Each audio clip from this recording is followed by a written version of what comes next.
You ask Tiger to solve. This deals with linear equations with one unknown. The final result is n equals -11. Let's solve it step by step. Swap sides. Group all constants on the right side of the equation. Add 6 to both sides.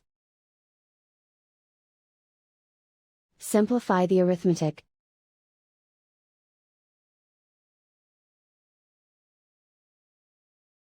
Isolate the n.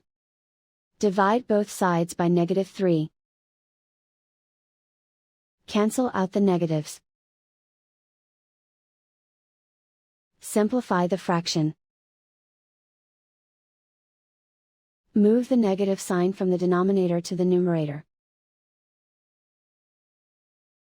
Find the greatest common factor of the numerator and denominator. Factor out and cancel the greatest common factor.